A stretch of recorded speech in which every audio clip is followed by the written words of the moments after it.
সেখানে মুসলমানদের কাছে তো গরু তো মা না, গরু তো বাবা না, সেখানে গরু তারা কুরবানি দিতেই পারে স্বাভাবিক। আজকে আপনারা চিন্তা করে দেখেন, যে একটা কাজ করতেছেন, পুরো ভারতবাসী আসলে লজ্জিত মনে করি। কারণ ভারতের মানুষ মুসলমানরা যতটুকু নির্যাতন হয়েছে এই দেশে থেকে, আল্লাহ বাঁচাইছে যে আমরা বাংলাদেশি। প্রিয় দর্শক, ভালোবাসি আপনাদের, আপনার জন্য আজ আমি শেরপুর হাসান। তো এই মুহূর্তে একটা কন্টেন্ট দিতে যাচ্ছি, কারণ আর কিছুদিন পরে কিন্তু অবশ্যই কুরবানি ঈদ। আর সেখানে ভারত নিয়ে আছে একটা কথা বলি, সেখানে ভারত নাকি শুরু করে দিচ্ছে কুরবানি বন্ধ ঘোষণা করে দিচ্ছে মুসলমানদের। তো সেখানে ভারতের অনেক হিন্দুরা কিন্তু বলতেছে আমরা গরু পালন করেছি, লোন করে পালন করেছি, সেই গরুগুলো আমরা বিক্রি না করতে পারলে আমাদের ঋণ কিভাবে পরিশোধ করব, এটা কিন্তু তারা বলতেছে। আর সেখানে তারা মোদিকেও কিন্তু অবশ্যই ইঙ্গিত করেছে যে মোদির এগুলা কিনতে হবে, কারণ তারা কিন্তু স্পষ্টভাবে বলেছে যে এগুলা গরু যদি বিক্রি না করতে পারি, মুদির কিন্তু এগুলা কিনতে হবে। তো স্পষ্টভাবে বলার কারণ রয়েছে, কারণ মুসলমানদের যে উৎসবগুলো রয়েছে, এই উৎসবে যাদের মানে ধর্মে যা কিছু রয়েছে সেগুলা তো অবশ্যই পালন করবে। সেখানে হিন্দু প্রধানমন্ত্রী হওয়াতে ভারতে নাকি মুসলমানদেরকে কুরবানি দিতে দিবে না। তো কতটুকু জঘন্য একটা অপরাধ করতেছে সেই দেশের প্রধানমন্ত্রী নরেন্দ্র মোদী। যে মোদী আসলেও এরকম কাজ করতেছে, এরকম কাজের জন্য কিন্তু আসলে মানুষ বিরোধিতা করবে তার।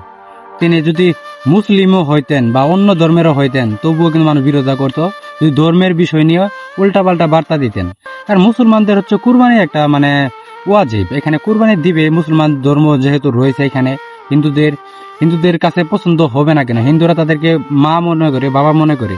তারা কতটুকু মানে অমানবিক, আসলে এটা কোনো হিন্দুর বিরুদ্ধে ভিডিও বানাচ্ছি, তারা আসলে কতটুকু মানে বুঝতেই পারে না বিষয়টা। তারা যদি আসলে বিষয়টা বুঝতেন তাহলে কিন্তু আসলে এরকম কাজ করতেন না। কারণ গরু হচ্ছে একটা গৃহপালিত পশু, এই গরু অবশ্যই মানুষ খাওয়ার জন্যই তো। আর আল্লাহ তাআলা যেহেতু হাদিসে রাখছেন কুরবানি দেওয়ার জন্য, এগুলা তো পালন করবে স্বাভাবিক।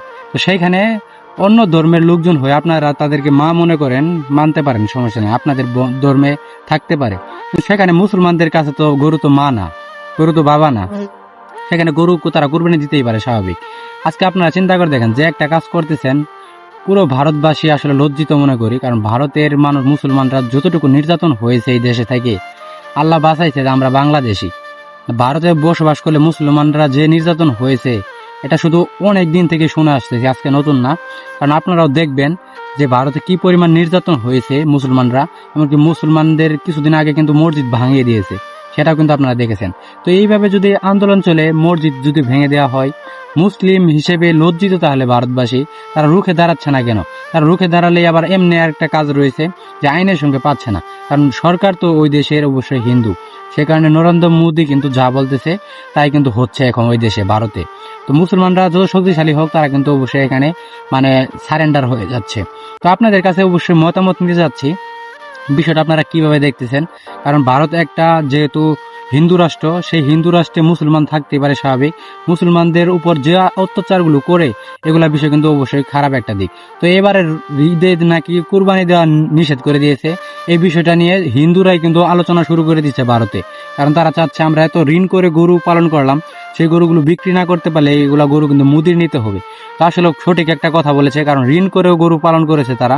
হিন্দুরাও জানে যে মুসলমানদের এটা উৎসব, এখানে তারা গরু কুরবানি দিবে, এটাই স্বাভাবিক, গরু আমরা পালতেছি, সমস্যা কি? কিন্তু কথা হচ্ছে, কিছু ঘাড় আমি করার অবশ্যই রাষ্ট্র রয়েছে, নেতা রয়েছে, নিজেকে অনেক বড় মনে করে। কিন্তু কথা হচ্ছে নরেন্দ্র মোদী এটা অনেক বড় একটা ভুল করেছে। খুব শীঘ্রই যেন এটা সমাধান আসতে পারে, এটা আমরা অবশ্যই মুসলমানবাসী অবশ্যই বাংলাদেশ থেকে বার্তা দিলাম আপনাদেরকে, যেন আপনারা অবশ্যই সমাধানে আসতে পারেন। এমনকি মুসলমানদের উৎসবগুলো আপনারা মুসলমানদেরকে পালন করতে দেন, তাদের যে কাজ রয়েছে, তাদের যে হাদিস রয়েছে, পৃথিবীর শ্রেষ্ঠ ধর্ম তো হচ্ছে ইসলাম, ইসলামের উপর দিয়ে আর কোনো ধর্ম নেই, এই বিষয়টা আপনারা বুঝে থাকেন। তো ভিডিওটা দেখলেন, আপনারা অবশ্যই মতামত করবেন, ভালো লাগলে শেয়ার করবেন। দেখা হবে নেক্সট কোনো নতুন একটা ভিডিওতে। আজকের মতো এখানে বিদায়, আল্লাহ হাফেজ।